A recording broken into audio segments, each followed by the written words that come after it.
Hello, you wonderful people, and welcome to another episode of Crime Centric. This being a show where I talk about crime dramas that I watch. For today's episode, I'm going to talk about the latest episode of Animal Kingdom. A lot of really interesting things went down in this episode, so let's break it down. Well, first and foremost, once again, let's start off with the past stuff. Obviously, after surveilling the church and everything, and they want to rob it like they were talking about last episode, Pope still super against it.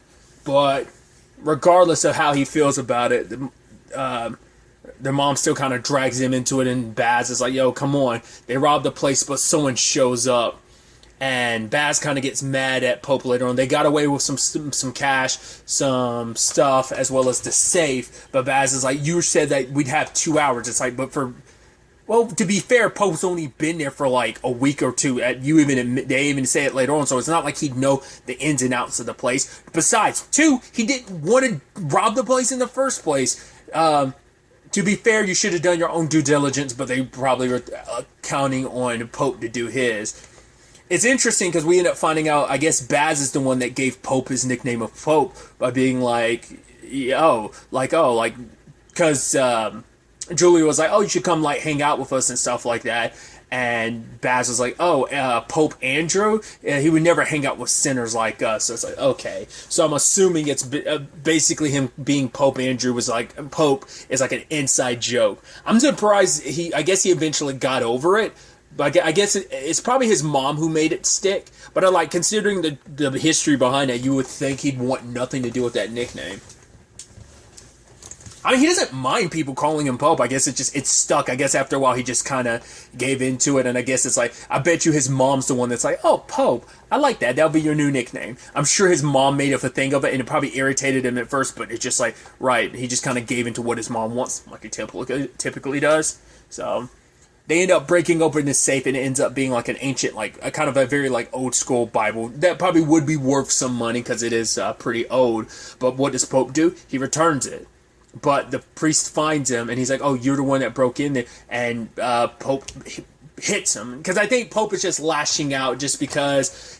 and the guy kept saying, you're forgiven, you're forgiven. It's like, it's a combination of Pope believing he doesn't deserve forgiveness. Because it's like, right, God can forgive me, but he can't forgive himself. It's just like... he has so much anger, and he just does... I think it's just a lot of internalized anger and sadness. I mean, sadness, depression, anger turn inward type of situation, so...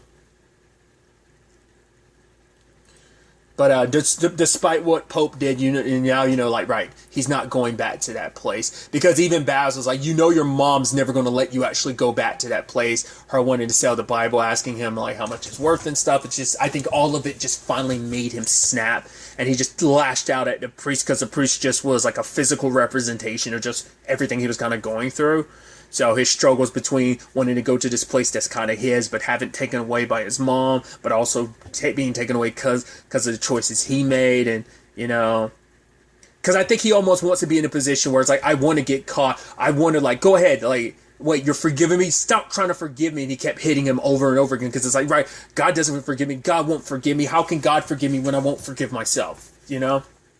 So, but ultimately... even Pope was like, they're not what you said they were. But she's like, oh, but look how bad they make you feel. I'm like, truth be told is you're the one that kind of... I immediately was like, aren't you the one making him kind of feel bad? You're the one that kind of makes him... I think the reason why he kind of hates himself. I don't know. I shouldn't lay it all on Smurf, but I feel like she plays a role in that.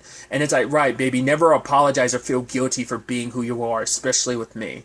But she's happy in the end because it's like, okay, now, once again, Smurf got what she wanted. He's not going back to that place now, and now it's like, right, he's just that much more further wrapped around her finger. It's like, oh, you're my baby, and like, I love you so much. So we'll see where things kind of go from there on that front. But obviously, present day, they're working out everything with the job, getting all the pieces lined up. Obviously, Darian and Craig still having their issues, which, once again, I always think it's interesting because it's like, oh, like, Craig's kind of acting like a dick, but then, like, Jay's like, yeah, but at least he's doing better. The program is like working for him. Once again, I think from the perspective of someone who went through it with a parent who's an addict, I think he's kind of more supportive of everything Craig's doing. But then he's like, yeah, but he said he was going to be at the gym. I found him playing card games with like Vince in them. And I'm like, didn't seem like anything, like just seemed way more than just a card game. And even Jay being like, should it be something we're worried about? Which hard cut to Vince and Craig robbing a thing. It kind of goes a little sideways, which Vince all hyped up about. Like, yeah, we all made like $1,000 or something, but obviously it's like small time to what Craig and them have ever done. Plus, it's small time, high risk. It's like Vince kind of got the adrenaline rush off of it, but Craig was like, no, like, this is kind of stupid. Like, we want to keep, yeah, the thrill of is the robbing and stuff like that, but it's not about the thrill of like, oh, we could get caught. It's like, no, let's keep the risk as low, as close to zero as possible. Which is ironic considering like the job they're also doing is, you know, the Codys as a whole, that job is going, with Arthur's help, that job is not the easiest job either, because they've got jammers in there. Security is not the easiest thing to just kind of get into that place. And for Craig later on, it's like, right, we misstep. Like, there's so many, like, people, like, not reporters, but, like, kind of paparazzi is kind of the word I was looking for, who are taking a whole bunch of pictures at this place, because, I mean, it's a celebrities place, and it's like, yeah, that's a place for us, like, you mess up, there's going to be 1,000 photos of us, so even if you get caught, they can still trace it back to all of us. It's kind of what Craig, because Darren was saying, like, I want to know if I go in there, I've got, you know, we're going to need to be in sync, because, like, the phone's jammed and everything like that, so most likely probably any communications will be limited and on that front. So it's like, I gotta make sure we're in sync, we got each other's back. But like, I think it's Craig's way of saying like he's not all about this job anymore, just because of like the security and everything going on. Because Darren did manage to get himself inside by being like, pretending like, hey, this place isn't up to code. I can sway some stuff around because the party should be moved like a week or two later, just so things can give me time to fix things. But he was able to squirm his way in by being like, yeah, I'll be here in the party, which I even love the insistence being like, are you going to wear that? So it's like, cool, you could kind of blend in casually without too much of an issue. So we'll see how that works out. But other than that, the other parts of the plan are kind of seemingly in place. Things kind of get complicated for Jay and Penny when it turns out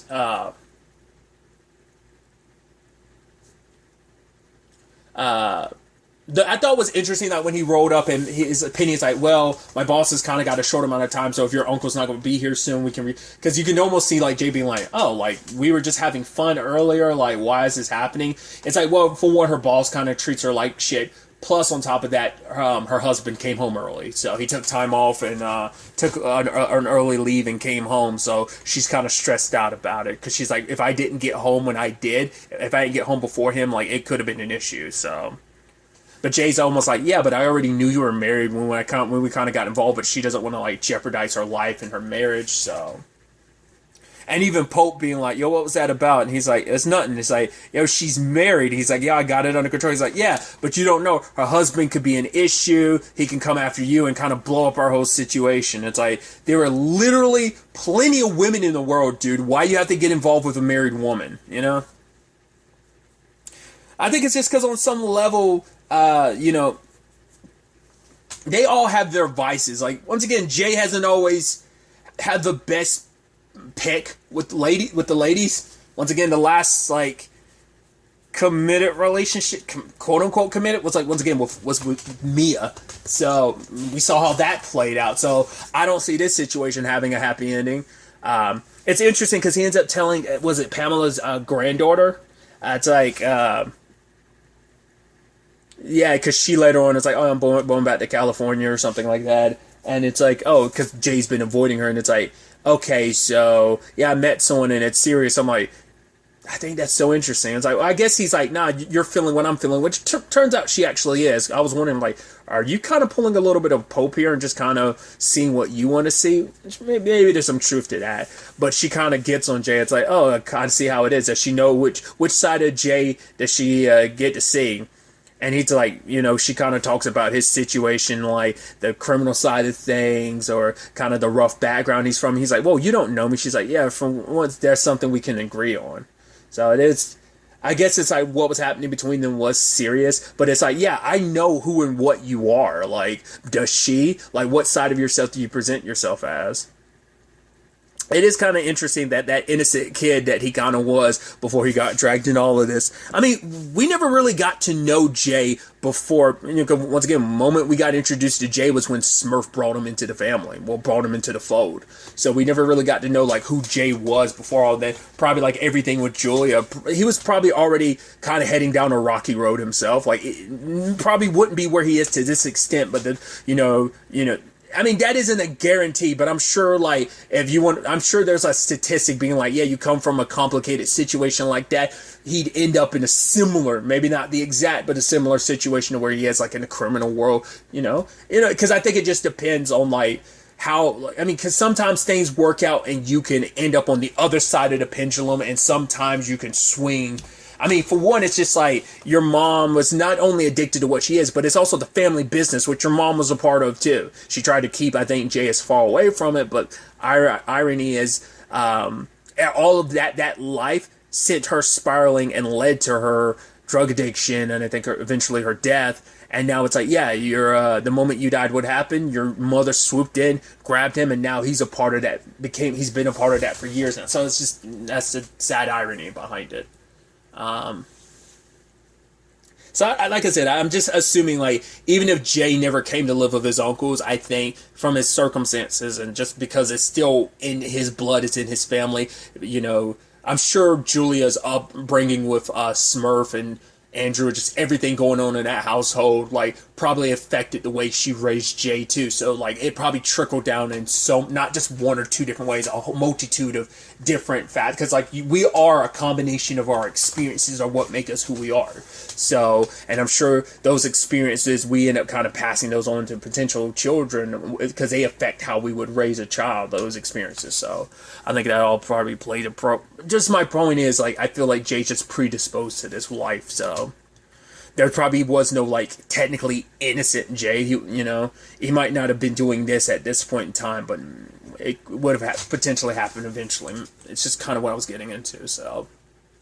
He does drop by Penny's later, interestingly enough, and her husband there, and she's like, you gotta go. He's like, tell me to leave, and I'll leave. I'm like, kind of plays into that, like, it seems like everyone in that family has, like, everyone has their issues, because maybe you make the argument, it's like, well, Jay's probably looking for love kind of on all the wrong places. It's just like, I think you could make some argument like something's broken inside of Jay and just like his how he goes about finding love hasn't always worked out for him in so many ways. So I think the same thing applies to every other, like his uncles too, like they're kind of broken in their own way. I think the closest one to kind of have happiness was Baz, but let's not get it twisted. Not like Baz's life was like 100% perfect either.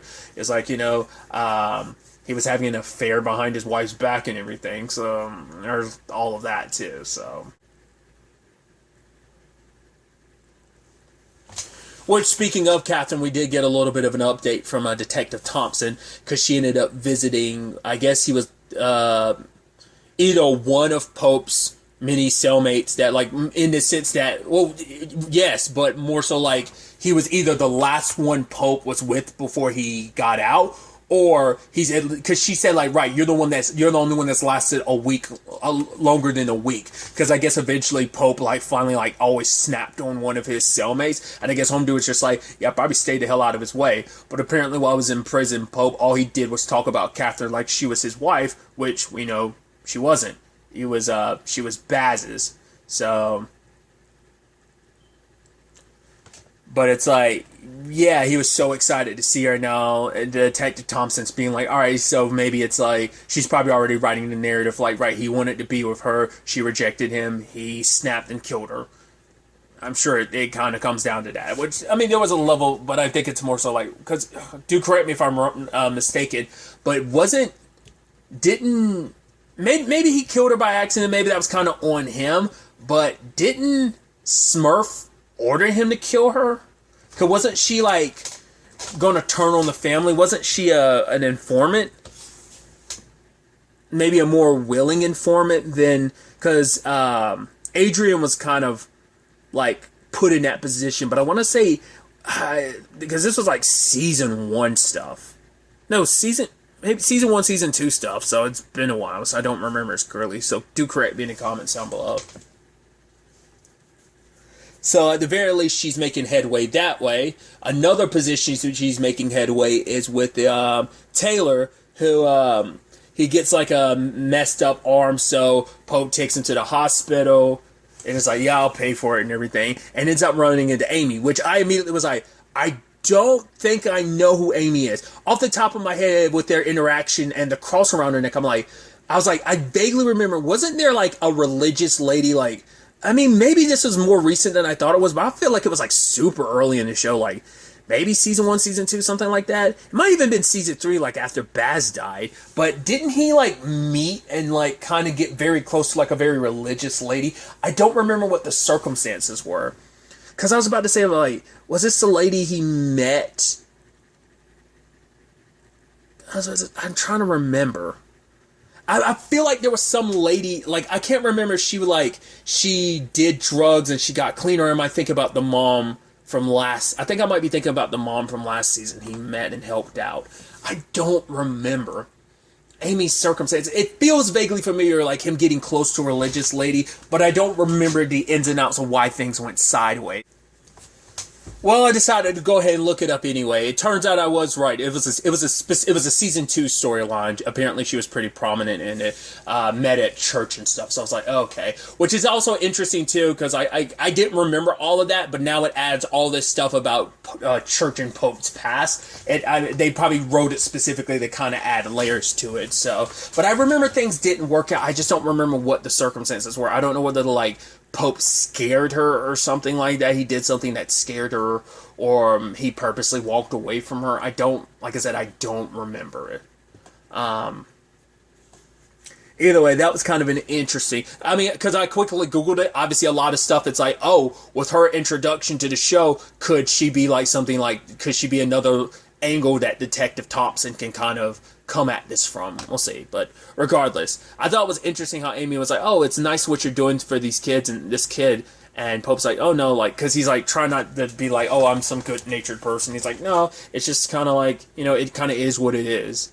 So, but it turns out the kid's also staying at his like under his ramp. So I'm wondering the backstory he's given about like, oh yeah, my mom, she moved out the hotel room, probably staying with her asshole boyfriend. Like, who knows if that's just a sob story he's creating? Because I mean, it makes you wonder like how much it's like just him making creative choices and liberties, and how much is stuff like Detective Thompson really like pushing that for him to do stuff to get closer to Pope. I mean, he's literally not in the house, he's in the garage, but he's close enough that he could potentially give her access, because I think I got a little snippet of the next episode, and I think she's around, so she, and it's kind of the worst timing considering not just to Catherine Dane, but they're also in the middle of planning a job too, so it's kind of the worst time for him to be around snooping around their business. We'll see, because Pope had made it perfectly clear, do not go in the house, and if Pope catches in the house, that's going to be a big issue. So once again, it's always been that situation of, oh man, the people closest to you end up betraying you, and it's always like, once again, Smurf's way of handling it's like pop. So the question then becomes, will Smurf have to, I mean, not Smurf, but will Pope have to do that when it comes to Taylor? Especially because, like, I think he sees a lot of himself in that kid, and that's why he goes above and beyond, it's why he's going above and beyond for him.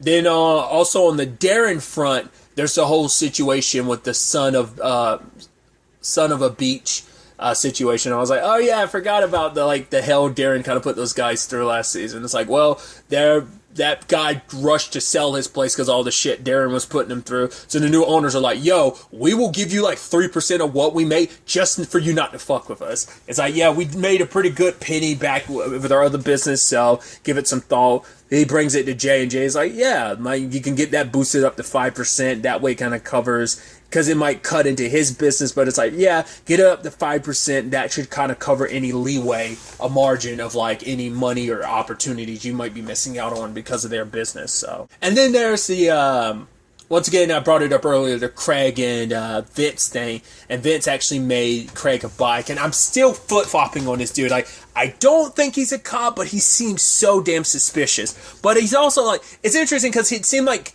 he's helping Craig with his, like, addiction issues, but he himself is also an addict, so, you know, it is that complicated thing, because even he's like, right, I'm still doing things like I was when I was on drugs. Like, I don't want to go back to jail. I can't go back to jail. And Craig's like, yeah, it's an easy thing to do. Just drop all the stupid shit and you're good.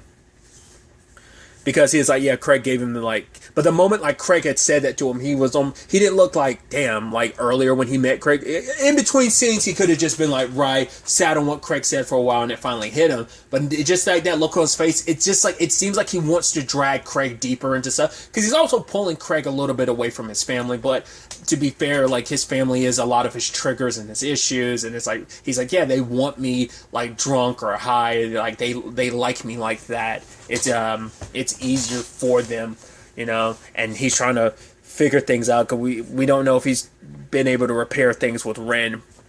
Probably not.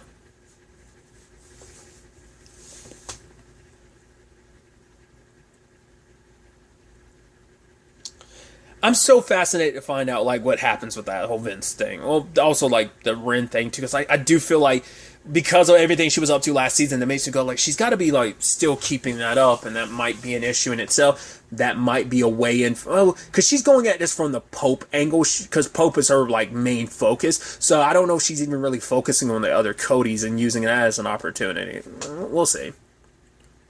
Because I was about to say, not unless the Ren thing ends up being her, and just like Adrian was that guy's way in to go after Darren, so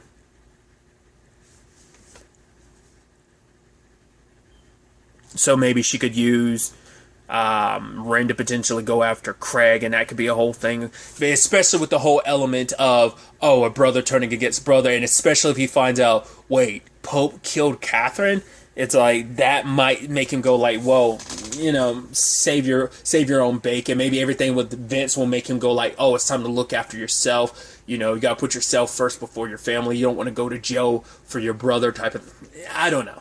You got to be there, because Pope doesn't have anyone, but at the very least, he has a son, so he has to consider that. It might kind of come down to that. Craig has to choose his son over his brothers and his nephew.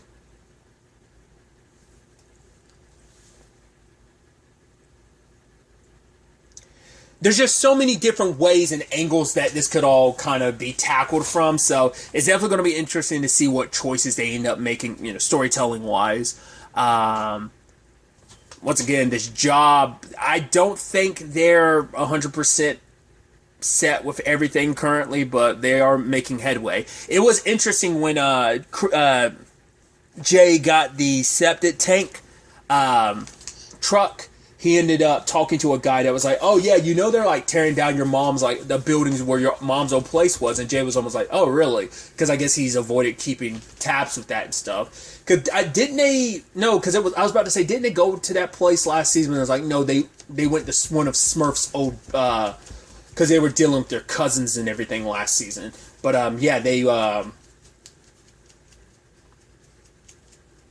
to Smurf's, because I remember him getting picture of his mom, and he ended up keeping that.